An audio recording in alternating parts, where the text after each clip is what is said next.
বেছে নেবেন। সম্প্রতি লন্ডন থেকে বিএনপির ভারপ্রাপ্ত চেয়ারপারসন তারেক রহমান বাংলাদেশের সেনাপ্রধান জেনারেল ওয়াকারুজ্জামানকে টেলিফোন করেছিলেন। কি কথা হয়েছিল তাদের দুজনের মধ্যে, আজকে সেই বিষয়টি নিয়েই আপনাদের সাথে কথা বলবো।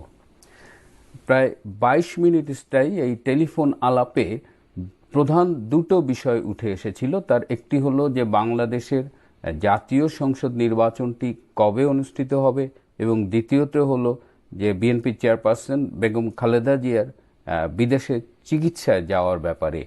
আপনারা জানেন যে সেপ্টেম্বর অক্টোবরের থেকেই আমরা শুনে আসছিলাম যে এই অবৈধ দখলদার সরকার ইউনূস কিন্তু রাজনীতিতে -3 করার একটা চেষ্টা করেছিল।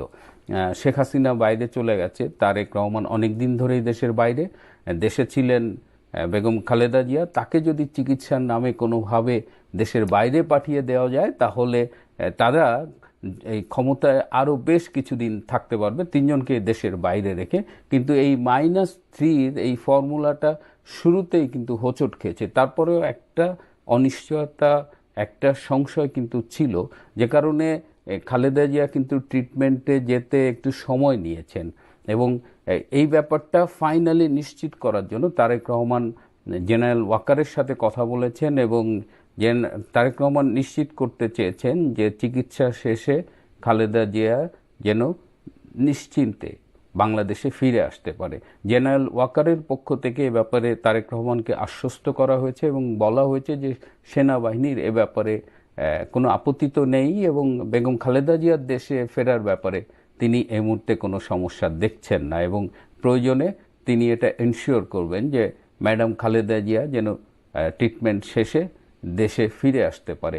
এটি আশ্বস্ত হওয়ার পরেই কিন্তু বেগম খালেদা জিয়ার এই বিদেশের চিকিৎসার ব্যাপারে ডেটটা ফাইনাল করা হয়েছে। যদি সব কিছু ঠিক থাকে আগামী 7ই জানুয়ারি বেগম খালেদা জিয়া তার চিকিৎসার জন্য লন্ডনে যাবেন, এবং তার সাথে আরও 15 জন যাবেন সফর সঙ্গী হিসেবে, যাদের মধ্যে একটা বড় অংশ রয়েছে ডাক্তার।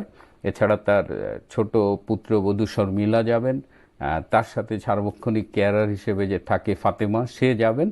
তো আপনারা জানেন যে বেগম খালেদা জিয়া দীর্ঘদিন ধরে লিভারের জটিল অসুখে ভুগছেন, এবং তিনি বন্দি অবস্থায় এভার কেয়ারে বিদেশ থেকে ডাক্তার আনিয়ে তার কিছু চিকিৎসা করা হয়েছিল।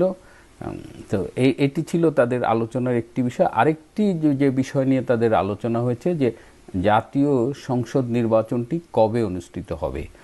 এটির ব্যাপারে তারেক রহমানের পক্ষ থেকে বলা হচ্ছিল যে যত তাড়াতাড়ি সম্ভব দেশে একটি নির্বাচিত সংসদ থাকা দরকার, কারণ একটি অনির্বাচিত সরকার, বর্তমানে যে ইউনূস সরকার, তারা দেশটি ঠিকমতো চালাতে পারছে না এবং ক্রমাগত জন অসন্তোষ বাড়ছে।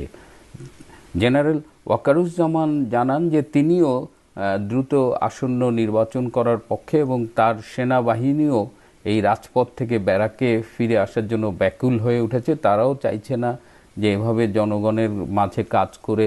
অলরেডি কিন্তু তারা বিভিন্নভাবে বিতর্কিত হচ্ছে, সেনাবাহিনীর বিভিন্ন কর্মকাণ্ড জনগণের মধ্যে বিতর্ক সৃষ্টি করছে।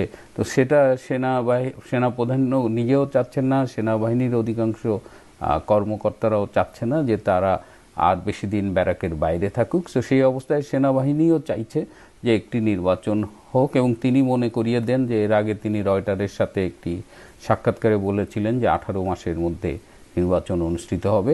তাদের কথোপকথনের এক পর্যায়ে সেনাপ্রধান জানান যে আগামীতে মার্চ মাসে রোজার ঈদ এবং জুন মাসে কুরবানির ঈদ রয়েছে, সুতরাং এবং এছাড়াও নির্বাচনের জন্য কিছু প্রস্তুতির ব্যাপার আছে। সুতরাং এই প্রস্তুতি শেষ করে এবং এই দুটো ঈদ শেষে তিনি আশা পোষণ করেন যে জুন মাসের পরে দ্রুততম সময়ের মধ্যে জাতীয় সংসদ নির্বাচন অনুষ্ঠিত হবে, এবং তারেক রহমান এই বিষয়টিতে ঐকমত্য পোষণ করেন, এবং তিনিও বলেন যে সেই হিসাবে এটি গ্রহণযোগ্য যদি জুন মাসের পরে নির্বাচন হয়।